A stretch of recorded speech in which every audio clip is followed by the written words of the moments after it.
Hello, morning everyone. Keep going with your guilty pleasures in the chat. It's always amusing to see what people have been up to. So just to recap on the project ambition, those of you that have been coming to the show and shares even regularly will be more than familiar with this.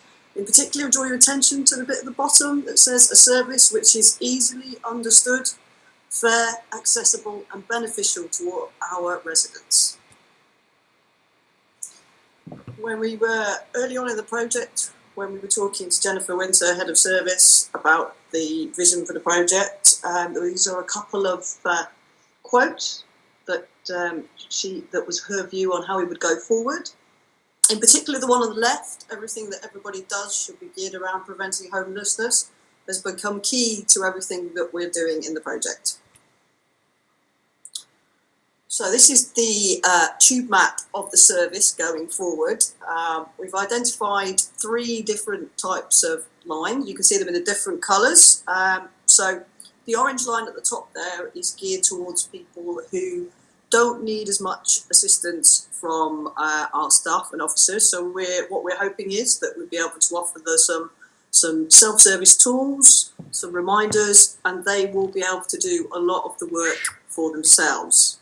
There's also a little branch line on there because some people would just need information and advice.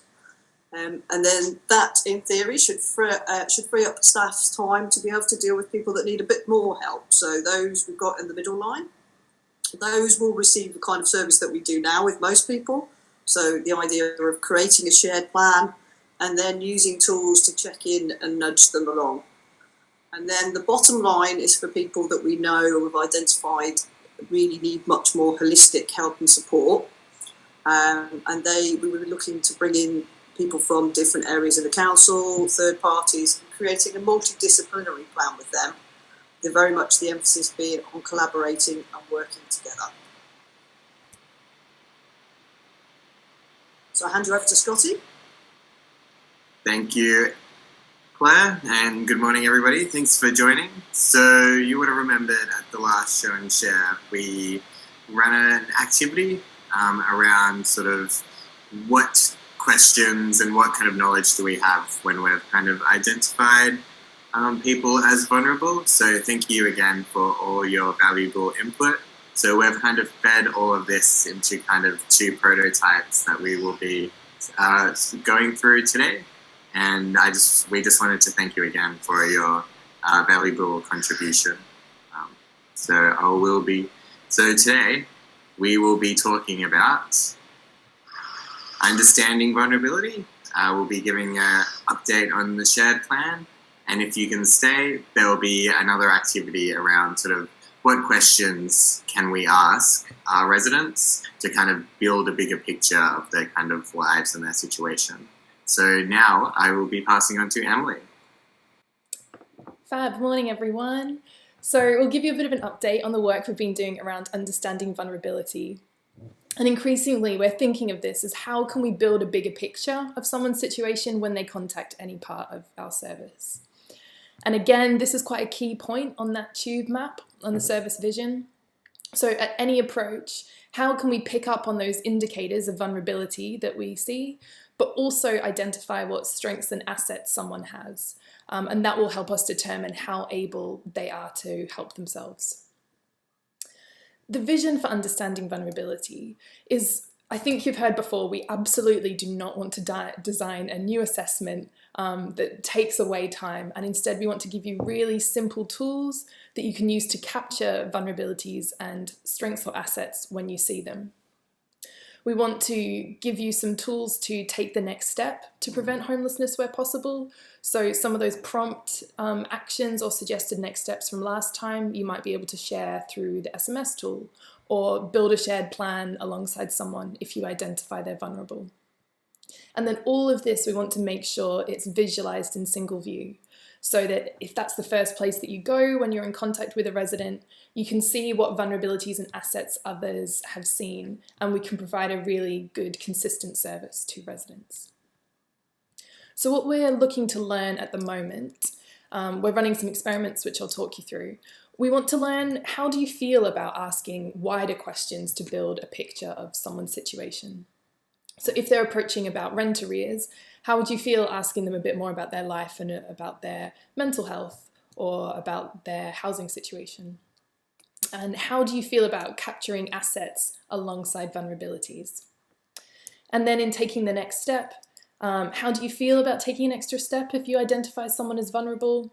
Again, we know a lot of people are working in this way already, but often the kind of incentives or things that you're measured on in teams don't necessarily give you the support to work in this way. So we would absolutely love your feedback on what support can we give you and can the service give you to work more consistently in this way. So we have been running, we built 2 little prototypes, 2 forms, and we're running 2 experiments. So the first one, we have given a Google form to 3 officers in the customer services team and asked them, as part of their usual interactions with residents, to capture vulnerabilities and assets when they see them. And that's all we're asking them to do for now. And then Scotty and I are uploading that to Universal Housing so that it comes onto single view. But then with 6 officers across benefits and housing needs, we've got the same categories, the same little check boxes, so you can just check note vulnerabilities that you come across or assets. We're also having a few things pop up as suggestions. Again, these are all of the things that came out of the previous show and share and your advice and suggestions about things that already exist. So this is the prototype for customer services. So we've got, as I said, 3 officers at the moment filling this in. But you can see that there's different categories of vulnerabilities and assets. So from financial stability to physical health to mental health and well-being, noting support needs, like does someone have a case with adult social care or children's services, how engaged are they, and also looking at some of the relationships and support network that's in their life as well as any significant recent life events or transitions. And people can add a case note at the bottom there too.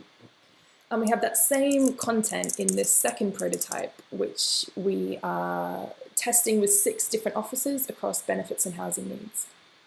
But you can see there, when you click some of the checkboxes, it then gives you some suggested next steps or resources.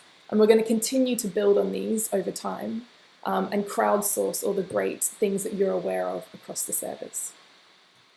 And then what Scott and I have been doing is when people fill in one of these forms, we have been downloading that as a PDF, uploading it to Universal Housing. So this is a screenshot from single view of a real spreadsheet that has been completed by an officer. So the last thing we're going to ask anyone to do is to duplicate work. So for the people who are taking part in this experiment, you can be certain that if you fill in this form, then it will find its way onto your case management systems and actually be included as a real case note. So we're just doing that behind the scenes stuff so that we can get this onto single view as quickly as possible before we build that link for real. So I'm just going to hand over to Josie because we've had some great catch-ups in the past few days talking about understanding vulnerability and why it's important. Right, sorry, I'm a bit nervous. Good morning, everyone. 103 of you. Come on, let's beat the record. Okay, so I'm just going to quickly run through a couple of people I've been dealing with. I'm a tenancy sustainment officer, so I'm tending to pick up problems after they've happened rather than being able to preempt. So I can see where maybe we could have stepped in a bit earlier. So I've got a couple of clients here that I'll just run through quickly. The first client was referred to the housing supply team by Greenhouse, and she ended up self-sourcing a property. I kind of first came in touch with her because she rang our duty line and she was just completely freaking out and, just practically incoherent, couldn't really explain, but just saying she can't move in, she can't cope, and was basically having a breakdown. This coincided with contact from the landlord saying that he had concerns that she wasn't living in the property. So from speaking to her, I then asked her to put in email exactly what she was feeling, and then I would call her back. So she did that, and then I kept calling her back and she wasn't really engaging.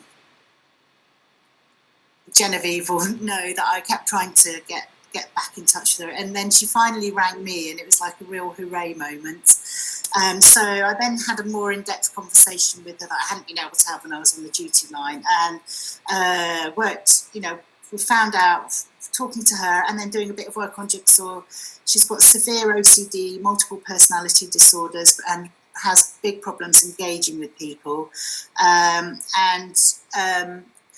Because she hadn't been able to express herself very well and felt like she was being passed around, she hadn't been able to communicate properly. She did self-sort herself, but she felt like she was really under pressure, that she had to take it whatever.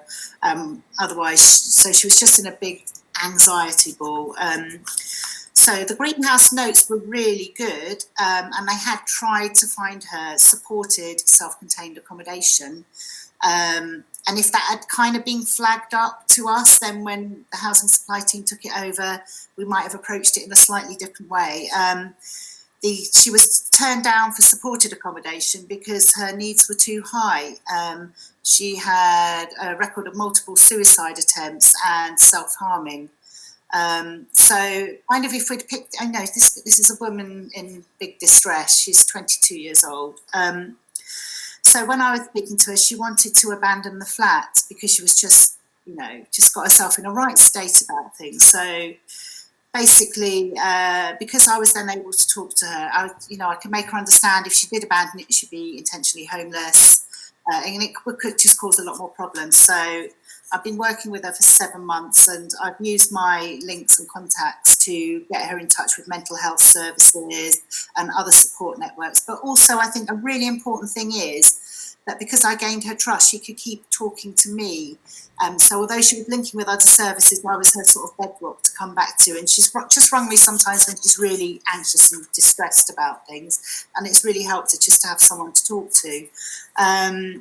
So if it had been flagged up earlier, I felt we maybe could have, with her complex mental health issues, we could have sat down and talked her through the process better and made sure that the property she took, she didn't feel pressurised into it and it was more appropriate for her needs. And we could have minimised stress of the process for her. And it would have made it easier if she had one person to go to through point of contact. The new form would be really useful because on there would be a note for anyone to see that she has connected with me, and it might be good to go through me to talk to her before. And also there's positive things. She's articulate and intelligent, and that could have been flagged up as well. That, she's really responsive once you gain her trust. Okay, number 2. I'm trying to speed it up because I was too slow in the run through. The second one was passed to me by one of our housing supply officers because they'd been sent a video from the landlord with the person very late at night wandering up and down the corridors, banging on other flats' doors and acting really erratically in the middle of COVID as well. So that was really intimidating for other tenants. So it was a big problem. So I checked Jigsaw notes, and on there was information from the GP about high stress, memory loss, flashbacks, feeling suicidal, all due to a brain injury. And also I noticed that on Jigsaw notes it said he drank a bottle of wine a day. To me that flags up alcohol problems as well. So it would have been really helpful to know that when he was passed to housing supply to look for accommodation for him. Again, we could have done what I did, which was link up with his probation officer and in tune with him, we've got support for his alcohol problems, and he's been fast-tracked into urgent psychiatric help. I've built up a rapport with him. He really, really doesn't want to lose the home. It's really important to him, but sometimes he can't control his erratic behaviour, and obviously the alcohol exasperates. But again, he feels like he has someone to come to that can link out to other things. But, if we'd picked that up earlier, again, we maybe could have linked up with the probation officer earlier and maybe found somewhere a bit more appropriate for him, because this is a densely populated flat setup. It impacts on other people, his behaviour. It might have been better with a more front door, walk in, walk out, where he has less impact on others and then doesn't put his own tendency at risk so much. Okay, so generally, is it next slide? Yeah. I think the prompts would be really good to have accessible for us. For many reasons. I feel like there's a void between the services we provide and the more intense mental health services, and to have someone in the middle of that as a central point for that person that can then link up with others and let the specialists get on with their work, but that person can always come back to us as well, and we can ease their way through the process. Some of us are good at asking opening questions, and I've always found that you just need to not focus just on what you're doing. So if you're just doing housing benefits, we know lots and lots of different things. So it's always a good idea to ask, how is everything else with you? What else is going on? Is there anything else I can help you with? Just to keep it open like that, because you can pick up a lot of things from people. So where am I? I think it's really proven in the cases I've dealt with that a sort of day-to-day or week-to-week contact with people really helps. It preempts problems. I found a lot of my time is spent trying to plug holes that could have been plugged or not even happened. It's time-consuming for teams to do this. They can't actually do it. If it's flagged up, and I was sort of thinking with Emily, we were talking about maybe having a few people that it goes to once it's flagged up and they can filter out the more urgent, then it takes up less time for people on the actual teams. And there's one person who knows links all around the council that they can help the person through. These people can often be the more vulnerable people can actually be very difficult to link up with or to communicate with, or they don't engage well. So that they then become seen as kind of problem people or this or that, and we're all under so much pressure that we don't have time to spend with people, or they just seem like a problem. And if they had someone that could spend a bit more time with them, that would circumvent that. Mental health is a hidden disability, and we need to be more aware of, just some people just need a point of contact and a bit of talking, and just may feel someone's listening can help with lots of other things. Thank you. Cheers, bye. Thank you very much, JC. It's so interesting to hear how it's working in practice, because we design these things, we do discoveries, we try and understand need, but actually putting it in and actually using it with real people, with real residents, and trying to understand how you can actually surface and capture some of the stuff, but also trying to understand how you can actually ask the open questions to even start that conversation is really, really useful for informing the design of this going forward, because ultimately we want this to be a tool for everybody to be using. So not just benefit housing needs officers, but potentially customer service as well, and potentially wider. So how can we make this, first of all, how can we build the smallest, leanest thing to help you capture and surface some of this stuff? But how can we work with teams as well to understand how to start asking those questions and how to actually have a kind of strength-based conversation, not just kind of identifying vulnerabilities, but balancing both vulnerabilities and strength. So just reiterating how this all fits together. So from single view, the idea is we're trying to capture in the smallest possible way, we're trying to capture better information to help inform how we respond to residents. So how we respond as the individual there and then, but also subsequent people who may interact with that person later down the line. So this is a way of capturing those vulnerabilities and assets, nudging you with suggestions and things of what to do to make that actionable and actually help support that person there and then, but then capturing that information into single view so it can be useful later along the line, and we can start seeing a cumulative understanding of potential vulnerabilities and assets. So how might this look in single view? So the next sprint is focused on how we can not have to do the manual step, which Scotty and Emily are doing currently, but actually build this into single view. So how can we, first of all, automatically make a note? So it's done, dusted, no duplication. Whatever you're capturing in that snapshot is there in the activity feed in single view, but also kind of surface the most important parts of that, so the strengths and assets, into a really clear box at the top. So anyone coming to that single view can really quickly get an idea of what the person's situation is. so they know how to potentially respond or what steps to take, potentially to call that person, or an email might suffice because they potentially might respond better that way. So we're starting to think about how we do that, and going into next sprint, the plan is to continue testing. So we're continuing testing with customer services and benefit and housing need officers, but we also want to build the foundations for this. So instead of a working prototype in a spreadsheet, we're going to build the tool and build it into single view. So we can actually start collecting all this information properly and seeing behaviour over a longer period of time. So if what Josie has collected in those residents' single view, how might it change the behaviour of the person that comes to that single view next, who has to interact with that person? Does it help them do their job better? Does it help them to respond in a better way? We're trying to learn those things in the next sprint. So the developers are going to start building that out next sprint.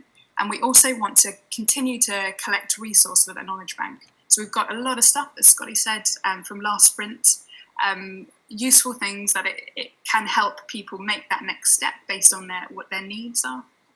We want to continue to collect information so that we can start building that into the prototype as well, to help support people to know what to do next based on what they see.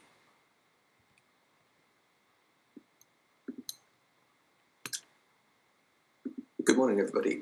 So we've been continuing work on the shared plan this sprint, which is a tool for officers and residents to collaborate on a shared plan of action. So as a recap, this is where the shared plan fits in with the overall service vision. So we've got different levels of service, of shared plans. On the light blue line, we anticipate being able to use the shared plan to provide step-by-step actions for residents to help themselves while providing check-ins and nudges. And then on the dark blue line underneath, using the shared plan to support more complex cases between professionals in a multidisciplinary and collaborative way. So previously, we shared our vision of where we'd eventually like to get the shared plan to, which includes things like having suggested goals, having suggested actions, residents being able to upload documents, so an integration with doc upload, and the ability to add notes and comments to their plan. But this sprint, before we do all of that, we're working to create the minimum viable version that allows us to test one of our riskiest assumptions, which is that the shared plan can be used as a replacement for the PHP. So the plan for today was to show a fully working version of the shared plan, but the reality is we're still actually putting the final pieces together. So I will hand over to Matt, and he will show you where we've got to so far. Good morning. So, yeah, as Chris was just saying, we were hoping to have a nice coherent journey to show you this morning, but yeah, we're still stitching those pieces together. So I'm just going to show you kind of the pieces and yeah, what we're looking at. So going into your single view, we've got this extra quick access box for the shared plan, so it'll show your existing plans, or create a new plan if you don't have one, or if you want a new one. And clicking through to this will take you through to our shared plan app. I'm just going to create a little plan on the fly, so clicking through will take you to something that looks like this. That'll allow you to add a goal, and then a target review date, and whether you want to use it as a PHP or not. You'll then click this button, and that'll show you kind of an overview of the goal, and also it's going to show you another form to fill out for adding actions. So, and once actions have been added, they'll be displayed like this. So yeah, we've built the single view part. We've built the functionality to add a goal, and we're still just working on adding those actions and stitching it together, and then we'll be able to share that plan out via SMS. So back over to Chris. Okay, so Matt's just showing you how that might look from the officer side, and when we're done with it, this is how it might look from the resident side. So if they open up a text message, they can then see the details that are assigned to them. They can check things off, and then crucially, if the shared plan is acting as a PHP, it will include all the information about the plan and the legal obligation the council due to it. So, as Chris said, well, the shared plan really is appropriate across all different levels of the tube map, the different types of service that people could receive, and we'd like to do a little test or experiment at each of those levels. So at the moment, one of the ideas is for residents with low support needs in the COVID accommodation who need to self-source. We've got 3 officers in the housing supply team trialling our previous prototype of the shared plan with 6 residents. And that's so that we can get some feedback from residents, measure their engagement and see if this is useful and is actually resulting in better outcomes for people. But our main focus has really been on this middle line, on the light blue line, because we really want to see, can the shared plan replace the PHP? So those are all the bits of the puzzle that you just saw Matt show and what it's going to look like that Chris just showed there. So our main priority now is get that finished, and then we will continue to call out for volunteers in housing advice and options. If you want to do this instead of a PHP, we'd love to give you the support to try that out.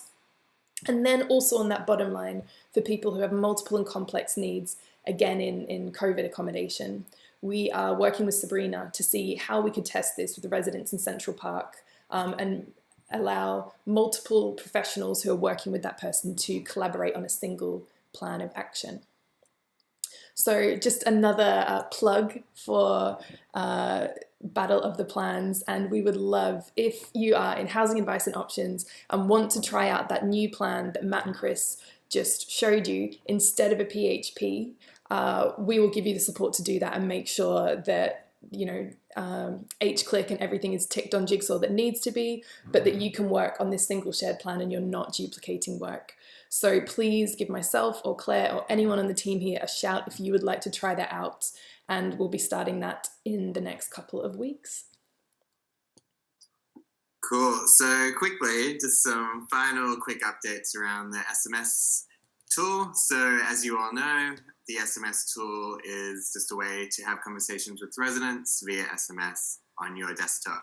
So here are just some stats from kind of over the last 2 weeks. So we're sending 603 texts per week, which is 40 texts per day, and 117 residents have replied to this. And this is just the stats from the last 2 weeks. So if you remember from last time, we were sending 27 texts per day over 2 weeks. So now the numbers are going up, which is really great.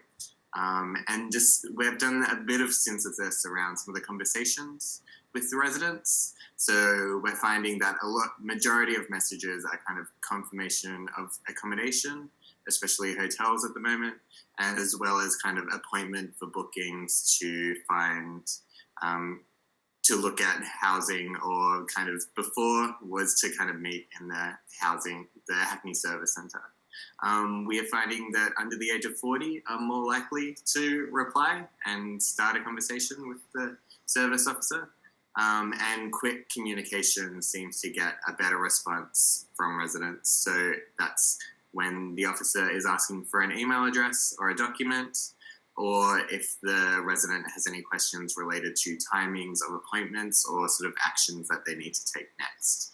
And something else that we would really like to do a little bit more research around is kind of, we're seeing that when officers are using kind of more casual or colloquial language, the resident seems to respond more and kind of have that more open conversation by the SMS tool. And then just quickly, so over the kind of next 2 weeks, this will be one to watch, as we kind of have taken a lot of learning from the people testing the doc upload tool, and we're going to kind of turn that into the kind of the next iteration that we'll be showing you hopefully in 2 weeks and the weeks to come. And we're currently testing that with business support, and we're hoping to start testing with customer services very soon. And then ways you can get involved. So as we've kind of said throughout this whole show and share, and just like every other one, we really would love as many of you to get involved as possible, and especially people that kind of haven't been involved and you really want to. So we have a number of tools, as we've kind of discussed. So we have the doc upload tool, where we'll be sending out more information around how to get involved on the Google Plus very soon. We're going to be starting to test the kind of next part of the sort of understanding vulnerability tools with single view. as well as kind of the battle of the shared plans. And also the SMS tool is kind of open to anyone within the service to use. So we're posting information on how to join and how to use that on Google+. But if you do have any questions, please let any of us know, but especially Claire, you will love to have your messages around how you can get involved. So I will be passing back on to Emily, and we're going to go surfing because it's very warm. Nice one, thanks. So one of the things that has really stood out, I think, from what Josie was saying, was how much of understanding someone's vulnerability and assets is really just having a good quality conversation with someone and building up a bigger picture of what's going on with them and their situation. So these purple boxes in the middle are some of the different kind of categories that we've been looking at in understanding vulnerability. So just checking where someone's at around their housing or financial situation, what relationships and support network they have around them, what their health or support needs are, mental health, well-being, engagement, as well as any kind of big events that have happened recently, emotional shocks or transitions and things like that. So again, we would love to throw this back out to you and try and learn what questions you ask to build a bigger picture of someone's situation. So Josie gave some great examples before. These examples on the right are from the Making Every Contact Count training, which I think some staff have gone through for the COVID helpline, which again, just I think a really nice introduction into having a conversation around these different areas of someone's life. So we are going to use our favourite tool, as always, Mentimeter. So we would love you to either grab your phone if you've got it nearby, or you can open a new tab in the Google Hangout. I think Scott will post a link to the website now, but we are going to crowdsource some of your ideas about how you could or how you currently ask around these different areas of someone's life. So if you go to the web address, we'll probably do this for about 10 or 15 minutes and we'll have a conversation around it. So if you're able to stay, we would absolutely love for you to join us in this activity.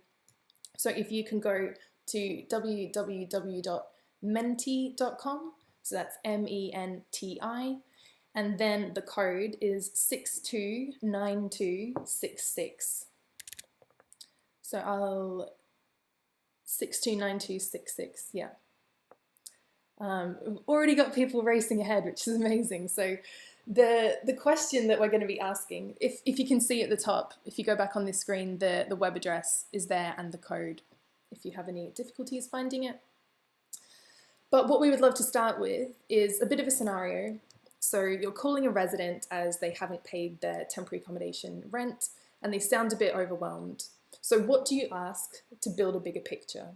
We'd love to crowdsource some of those questions that you already ask to understand a bit more about what's going on in someone's life, just like Josie was talking about earlier. And we would love these questions. We can then use them as part of the tools we're building around understanding vulnerability. So to give officers prompt questions so that they feel more comfortable around asking about these different areas of someone's life.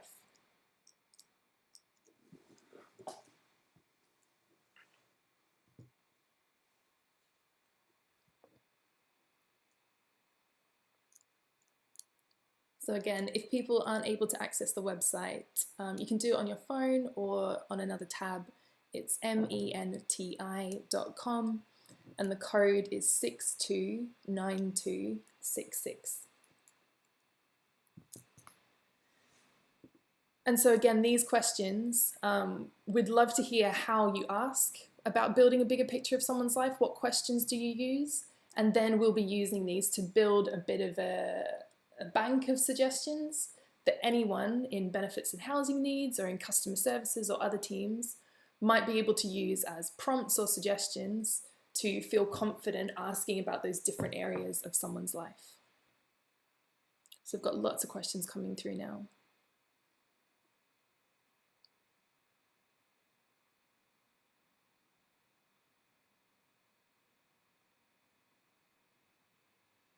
So I've got some examples. What are your circumstances? Has anything changed recently that's making it difficult to pay? How's the last week been for you? What are you going to be doing next week? How can I help you?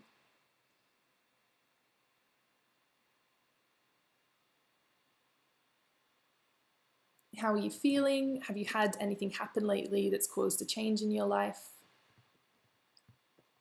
Do you have anyone you can talk to about your fears or problems? Take me through a day in your life.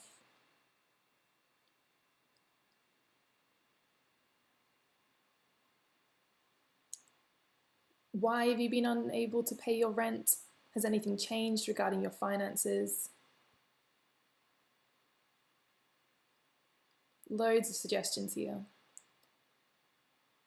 As they keep coming through, would anyone like to come off mute and comment on this? So we'd love to hear your thoughts about, what you asked to build a bigger picture of someone if they sound a bit overwhelmed. What questions we might be able to use or suggest that other officers or other teams, other services might be able to ask as well. Would anyone like to comment?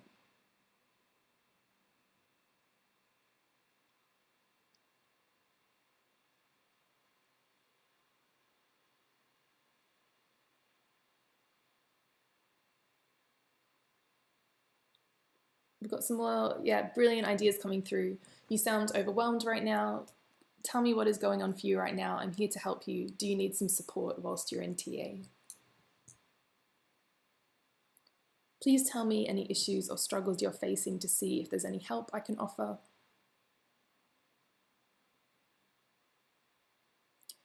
Let them explain first and then follow up with questions, as you may not be asking the right ones. It's a great point.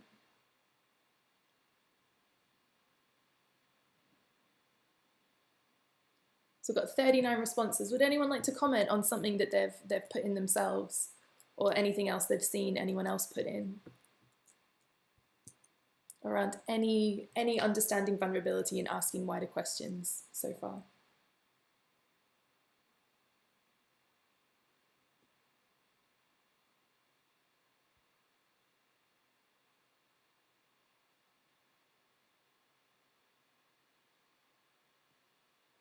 Okay, I'll probably do one more question. This is brilliant. We've got 43 responses for this.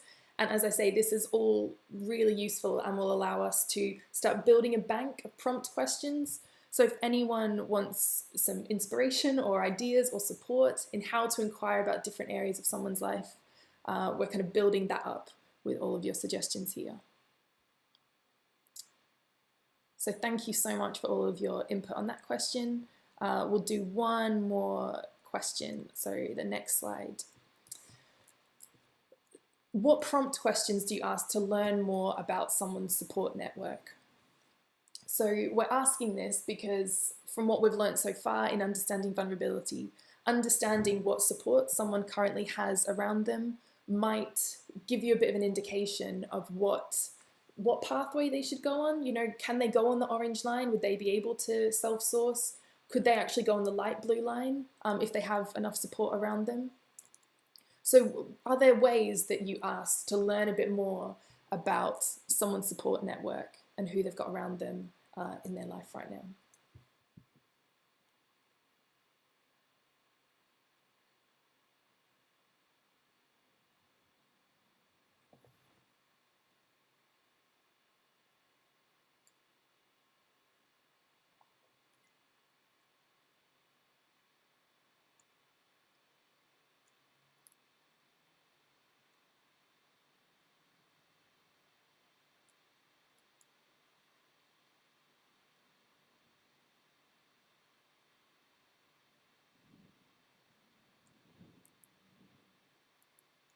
So a support network, again, is something that we've learned is really important as kind of strengths and assets that someone can have that suggest they might be able to help themselves. So these questions, again, will be really helpful to learn how we can support everyone across the whole service, or just, get a bit of inspiration from each other on how you ask currently about what someone's support network might be.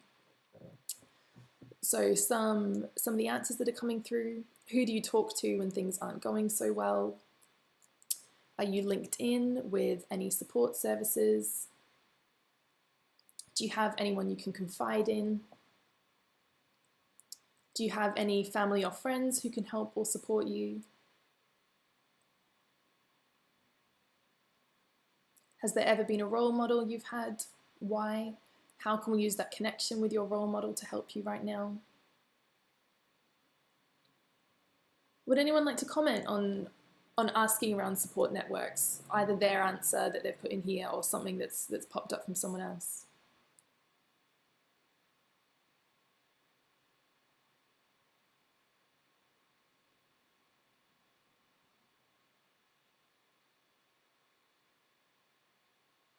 Please jump in if anyone would like to come off mute and offer a comment, question about any of the whole understanding vulnerability, asking wider questions about someone's situation. Would love to hear your opinions.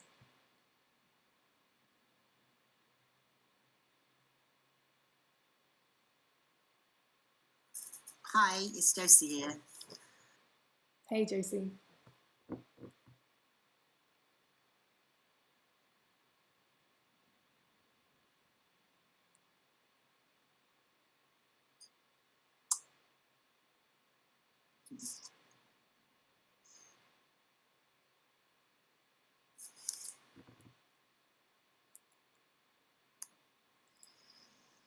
Are there any comments that anyone would like to make? We can probably fit in one more question. I got one, James. Well, not similar, but my housing officers are contacting vulnerable residents as part of the COVID.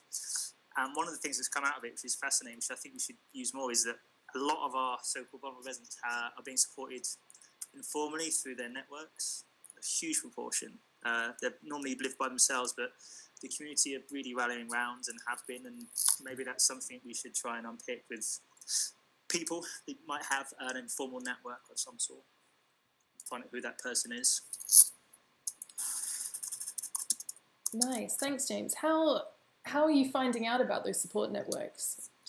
So part of the questions around COVID is like, can you get food, that sort of thing? Do you need to get medication? And a lot of the answers coming back are, I'm fine, I've got friends, my neighbour does it, my daughter comes, that type of stuff. So it's the sort of local community coming around and doing things. And again, people we deem to be living by themselves have actually been being supported by an informal network, which is a good thing, but obviously can be bad because we don't know who that is, and it's hard to then who do we contact, and then if that falls away, these people might then suddenly find themselves in crisis, and maybe trying to find out who that informal network is earlier, quicker.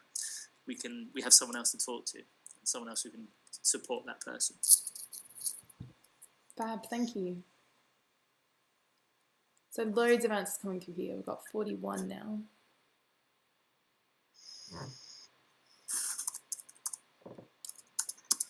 Should we do one more question, which is maybe a trickier area, because I know last time on our call last week, we had some comments around not necessarily feeling confident to ask around mental health. But if anyone does have any questions that they ask, to just learn a bit more about someone's mental health, their well-being, how they're doing at the moment, it'd be really great to share those here, and we can share them across the service. So this question, what prompt questions do you ask to learn more about someone's mental health and well-being? Again, one of Josie's comments earlier was, that this is often hidden. And so really just taking the time to have a wider conversation and build up a bigger picture can help understand where someone's mental health is at.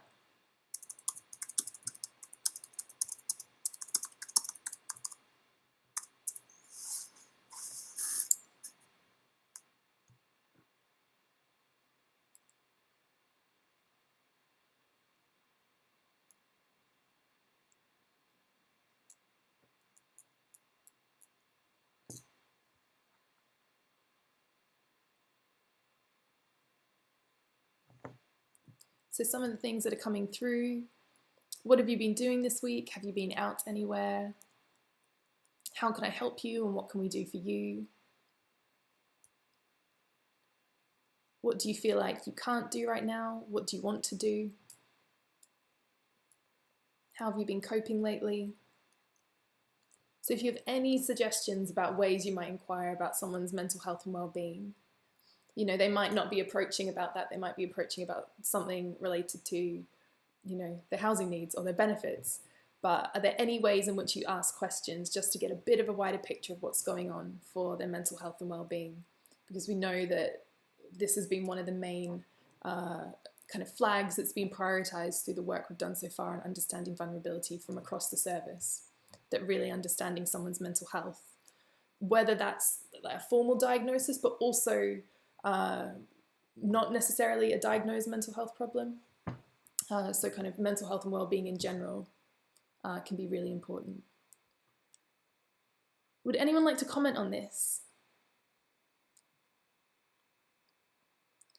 How do you feel about asking about mental health if someone's approaching for a totally different reason?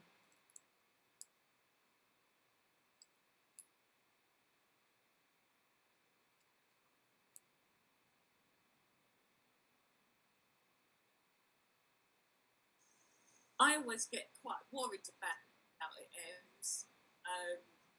I think part of the problem is calling it mental health is still so stigmatised. And I think probably some of the people that I've dealt with are adamant, absolutely adamant that they don't have a mental health issue for mental health or a mental health condition of any type.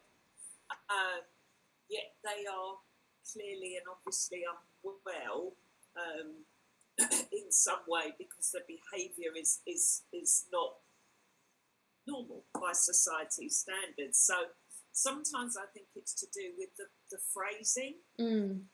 If you can call, is it more emotional than mental health? I don't know. I think there's something definitely in the wording that either makes people receptive to that questioning or not. And it seems to be just the use of the two words, mental health. Yeah, I think that's a great point, Jen.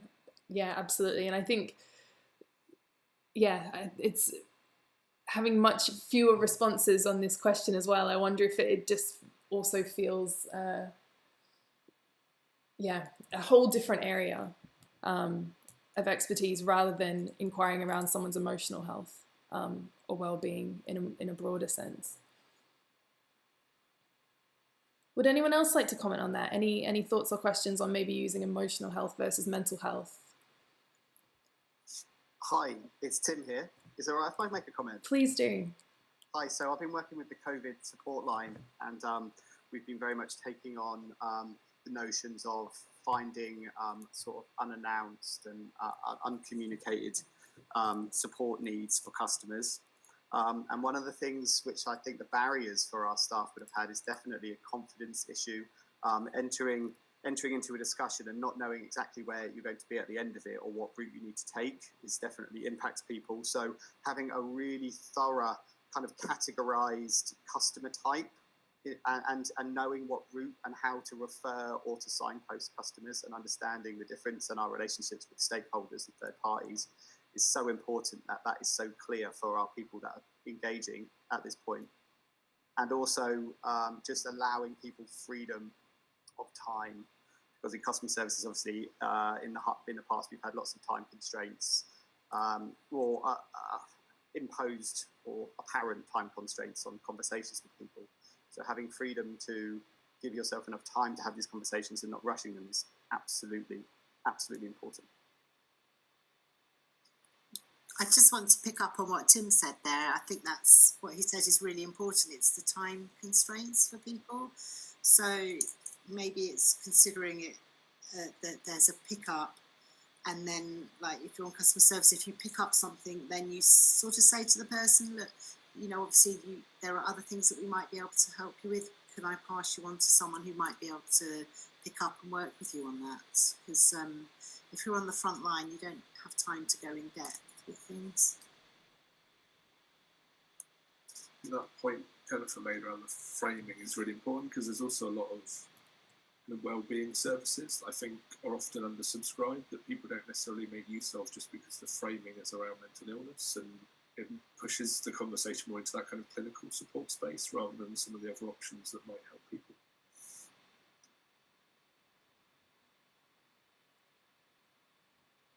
Thanks, Tim and Josie and Stu. Something else I've also found really helpful, and I don't know if there's any space for this, is sometimes just looking at the way somebody writes, whether it's an email or particularly if they're handwriting a letter, I find incredibly telling if somebody's got poor mental health. I don't know if anyone else has come across that. Yeah, that's really definitely a good indicator, Jennifer, because you know, a lot of people especially if they're stressed and suffering from anxiety, they will just put everything in an email and send it, and that's a good indicator that someone's not coping well.